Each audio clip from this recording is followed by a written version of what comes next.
کیا کیا کہا؟ کہہ رہا؟ The whole group گروپ میں started چائے منگوائیاں whispering. شروع ہوئیں۔ حقیقت یہ تھی کہ کسی کو بھی اندازہ نہ تھا کہ آج کے دن ہونے والی اہم ترین میٹنگ کا ٹاپک یہ ہوگا۔ خود تطہیر فاطمہ بھی میٹنگ کے موضوع کے بارے میں نہیں جانتی تھی۔ وہ میٹنگ جس کی اطلاع بھائی کی جانب سے تطہیر فاطمہ نے رات کے 9 بجے گھر گھر جا کر دی تھی، وہی اہم ترین میٹنگ جس میں شمولیت نہ کرنے والے ممبر کو بشرط یہ کہ بہت زیادہ مجبوری نہ ہو بھاری جرمانے، کھانا کھلانے یا اسپیشل ٹاسک کی صورت میں سزا سنائی گئی تھی۔ اور یہ وہی اہم ترین میٹنگ تھی جو بہت زیادہ پرجوش ہونے کے باوجود جو ٹیم کے ممبرز نے لیٹ کر دی تھی، مگر حقیقت یہ تھی کہ بچوں سے زیادہ عباس کو بے چینی تھی۔ یہ ٹاپک گزشتہ رات بستر پہ لیٹے ہوئے اسے سوجا تھا اور اس نے فوراً بہن کو دوڑایا تھا یہ پیغام دے کر کہ صبح 10 بجے سب بچے KNQ کے کیفیٹیریا میں پہنچ جائیں، اور خود وہ 7 بجے سے آ کے بیٹھا تھا۔ یہ ٹاپک ہی ایسا تھا جو پراسراریت کا خول اوڑے تقریباً ہر گھر میں مقیم تھا اور چھوٹے بڑوں کو متجسس کیے ہوئے تھا کہ آخر یہ ہے کیا بلا، اور جسے معلوم تھا وہ دوسروں کے سامنے کچھ اس طرح سے رطب اللسان ہوا تھا کہ سننے والا دیکھے بغیر ہی چٹکارے بھرنے لگتا اور اس کی چاہ میں بے چین رہتا۔ آج جرار عباس نے سب کی مشکل کو حل کرنے کا بیڑا اٹھا لیا تھا۔ عباس نے کھنکارا تو مجمع ایک دم خاموش ہوا۔ میں جانتا ہوں کہ یہ ٹاپک آپ سب نے سن رکھا نہ ہوا تو کم از کم تھوڑی بہت واقفیت تو لازمی ہوگی، اس نے خالصتاً پیشہ ورانہ انداز اپناتے ہوئے سنجیدگی سے کہا۔ ٹیم ممبرز بھی پروفیشنل انداز میں اس کی گفتگو سن رہے تھے۔ یہ ممبرز کچھ اس کے کزنز، کچھ قریبی دوست اور کچھ والدین کے عزیز و اقارب کے بچے تھے۔ جرار عباس کی شخصیت ایسی پرکشش تھی کہ باپ کے بعد اگلی نسل نے اس کے بیٹے کو کمانڈنگ پرسنالٹی کے طور پہ تسلیم کر لیا تھا اور ہر کوئی اس کے والد کے بعد اس کے لیے مشتاق تھا۔ میرے خیال میں پھپھو جان آپ تو اس کے بارے میں A to Z جانتی ہوں گی، کیوں؟ عباس کی بات سن کر اس کی پھپھو فخر سے مسکرائی تھی اور ساتھ ہی اس بات میں سر ہلا دیا تھا۔ سچ؟ پھر تو آپ سب جانتی ہوں گی، ہمیں بھی بتائیے نا اس کے بارے۔ ایک بچے نے متجسس و مرعوب لہجے سے سرشار ہو کر پوچھنا چاہا تھا، مگر عباس کی تنبیہی نگاہوں پر اس نے اچھے بچوں کی طرح انگلی ہونٹوں پہ رکھ لی تھی۔ تو میں کہہ رہا تھا کہ ہم سب کیرا کے بارے میں کچھ حد تک جانتے ہیں مگر مکمل نہیں جانتے۔ میں جانتا ہوں، یہ وقار بھائی کی آٹو بایوگرافی ہے۔ فاطمہ کے بعد آنے والے لڑکے نے عباس کی بات کو قطع کرتے ہوئے اپنی دانست میں مجمع میں دھماکہ کیا تھا اور عباس نے اسے بھی گھورا تھا، مگر وہ تو اس سے بڑا تھا نا، سو ناک سے مکھی اڑائی۔ لیکن فرینڈز، میں نے بھی یہ مکمل نہیں دیکھی، مگر اویس بھائی جان کو مکمل آگاہی ہے۔ بیچ میں مت بولیے تایا جان، عباس نے تحمل کا گھونٹ بھرا۔ کیا یارا، کم سے کم اسکول میں تو مجھے تایا جان مت کہا کر، آکورڈ لگتا ہے۔ وہ برا مان گیا تھا۔ تمام بچے عباس کے روب سے خاموشی سے میٹنگ میں پڑھنے والے رکھنے کو سن رہے تھے۔ مانا میں تم سے چند ماہ بڑا ہوں، پر اتنا بھی نہیں کہ مجھے تایا جان کہہ دو۔ تم مجھے وقار عباس نے کھنکار کر اس کے کلام کو قطع کیا اور نگاہوں میں بتایا کہ آپ رولز توڑ رہے ہیں۔ میں آپ کی عزت کرتا ہوں کہ ایک تو آپ میرے والد محترم کے ہم نام ہیں، دوسرے بابا جان کے عزیز جان استاد محترم کے فرزند، اور تیسرے بابا جان آپ کو چھوٹا نہیں بڑا بھائی مانتے ہیں، اس لیے کہہ جاتا ہوں آپ کو تایا جان۔ Now come to the topic please, اس نے باوقار انداز میں وضاحت کی اور پھر اسے خاموش رہنے کا حکم بھی دے ڈالا۔ اس کی بڑی بڑی نیلگوں آنکھوں میں تنبیہ دیکھ کر اس نے لبوں کو زپ لگائی مگر تھوڑی سی کھلی بھی چھوڑ دی تھی۔ میں کہہ رہا تھا کہ تقریباً ہر گھر میں کیرا کا ذکر کسی نہ کسی طور پہ چلتا ہی رہتا ہے، کیا انگلینڈ اور کیا پاکستان، بلکہ اب تو یہ ورلڈ وائڈ پھیل چکا ہے اور خوب مقبول ہو چکا ہے۔ میرے گھر میں میرے والدین، دادا دادی وغیرہ ہمیں کیرا کے قصے سناتے ہیں اور ایون پھر اس کے جیسا بننے کی تلقین کرتے ہیں۔ ایم آئی رائٹ؟ اس نے تائید چاہی۔ جا ممبران کے بچوں نے بیک وقت اس بات میں سر ہلاتے ہوئے یس کہا۔ جی ہاں، میرے پیرنٹس بھی ایسا ہی کہتے ہیں۔ کیرا کو دیکھو، کیرا کو فالو کرو، وہ کیا کرتا ہے، وہ کیسے رہتا ہے، وہ کتنا اچھا ہے۔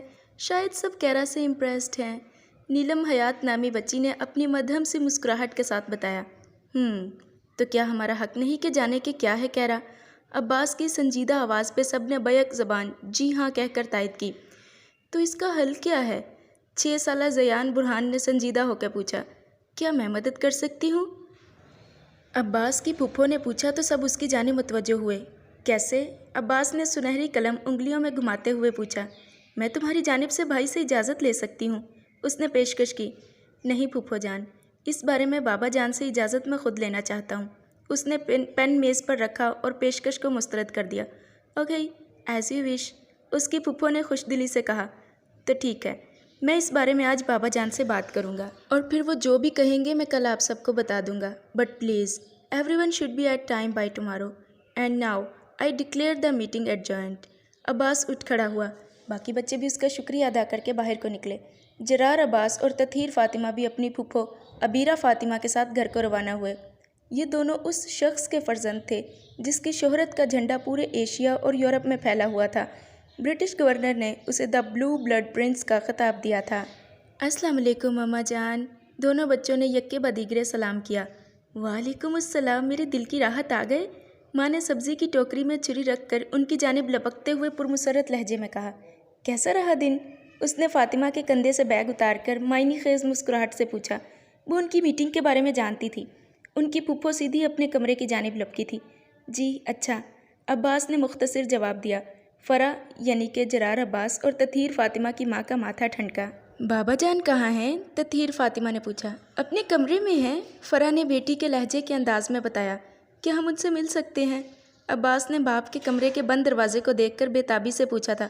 اس حلیے میں تمہارے بابا کو اچھا نہیں لگے گا۔ کوئی بات نہیں ماما، چھوٹی سی بات کرنی ہے، پھر کر لیں گے چینج، عباس نے اسی بے تابی میں کہا تھا۔ فرح کو اپنا شک یقین میں بدلتا محسوس ہوا، یعنی اس کا اندازہ ٹھیک تھا۔ ضرور آج میٹنگ میں کسی خاص ٹاپک پہ بات ہوئی تھی جس کی رپورٹ دینے کے لیے دونوں اتنے بے چین تھے کہ چینج کرنے کا تکلف بھی بات کے لیے اٹھا رکھا تھا۔ حالانکہ یہ وہ بچے تھے جو اپنے باپ کی طرح بنا کہے اپنے اصولوں کے اس قدر پکے تھے کہ ہر کام اپنے وقت پہ بجا لاتے تھے، روٹین کے خلاف کبھی نہیں گئے تھے۔ کجا کہ آج یونیفارم تبدیل کیے اور شاور لیے بنا باپ سے ملنا۔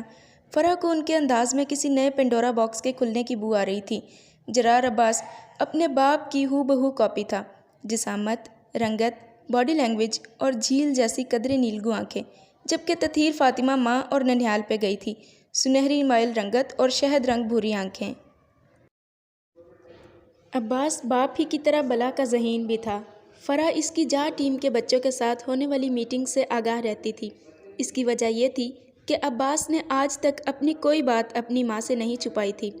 آج صبح دونوں بچوں کو اسکول کے لیے تیار کرتے ہوتے دیکھ فرح نے اتنی سردی میں باہر نکلنے سے منع کیا تو اس کے صاحبزادے نے صاف گوئی سے بتایا تھا کہ آج انتہائی اہم ٹاپک پہ میٹنگ ہے، اور جب اس کی ماں نے میٹنگ گھر پہ کنڈکٹ کرنے کو کہا تو برخوردار نے کمال حاضر جوابی سے جواب دیا تھا کہ ہم گھر سے نہ نکلیں اور باقی بچے یہاں تک آئیں، کیا وہ کسی ماں کے لال نہیں ہیں؟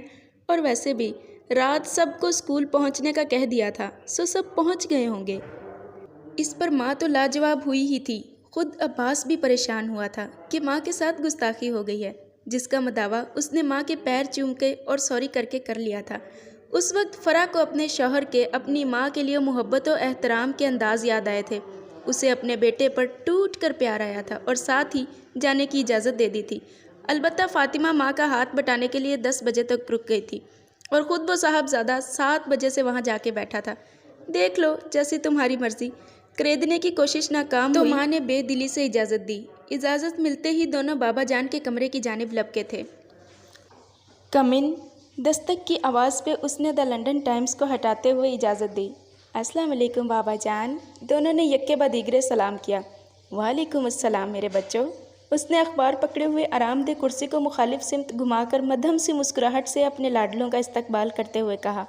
30 کے لگ بھگ وجیز سراپے، قدرے نیلگوں آنکھوں اور مضبوط قد کاٹ کا مالک وہ ان کا باپ سید وقار فیروز نور علی رضوی تھا۔ تو کیسا رہا آپ لوگوں کا ونٹر ایڈونچر؟ اس نے مسکرا کے پوچھا تھا۔ اس عمر میں بھی اس کے چہرے کے نقوش بیٹے کی طرح معصوم اور پرکشش تھے، البتہ عمر کی مناسبت سے چہرے پہ پختگی بھی دیکھی جا سکتی تھی۔ اچھا تھا، عباس نے مختصر جواب دیا۔ وقار کو لگا وہ کچھ کہنے کو پر تول رہا تھا۔ وقار کی طرح عباس بھی سارے راز صرف ماں ہی کو بتایا کرتا تھا، لہٰذا وقار کو اس کی میٹنگ کا علم نہیں تھا۔ اور آپ میری راجکماری؟ بیٹے سے صرف نظر کر کے وہ بیٹی کی جانب متوجہ ہوا۔ جی ٹھیک، یہاں سے بھی مختصر جواب۔ وہ زیر لب مسکرایا۔ عباس کا باپ تھا، اس کی ہر حرکت کے پیچھے کے مقصد کو سمجھتا تھا، اور آج تو بہن بھی پورے قد سے بھائی کے ہم قدم تھی۔ اتنا نہ پتلا جواب، حالانکہ یہ اس کی وہ چہیتی صاحبزادی تھی جو بھلے کہیں سے بھی ہو کر آئے، پورے دن کی رپورٹ سنائے بغیر اسے چین نہیں آتا تھا۔ اور سب سے خلاف معمول چیز ان کا ہنوز وردی پوش ہونا تھا۔ صاف ظاہر ہوتا تھا کہ وہ دونوں کتنی بے چینی سے اسکول سے سیدھے اس کے کمرے میں آئے تھے۔ وہ سمجھ گیا تھا کہ دونوں کچھ بہت ہی خاص حرکت بجا لائے تھے۔ کچھ کہنا ہے؟ جی، عباس نے مؤدب کھڑے ہوئے جواب دیا۔ کہو، میں سن رہا ہوں۔ دوستانہ مسکراہٹ کے ساتھ اس نے انہیں بیٹھنے کا اشارہ کیا اور اخبار تہہ کر کے سامنے کانچ کی میز پر رکھا۔ ہمیں آپ سے بہت ضروری بات کرنی ہے بابا جان۔ تطہیر فاطمہ نے دادی اماں کسی سنجیدگی چہرے پہ سجاتے ہوئے اپنے آنے کا مقصد بتایا۔ کہو بابا کی جان، سن رہا ہوں، کہا بیٹی سے، مگر کان بیٹے کی جانب تھے۔ بابا جان، ہمیں کیرا دیکھنی ہے، عباس نے حسب معمول بنا تمہید کے سیدھے مدعے پہ آتے ہوئے کہا۔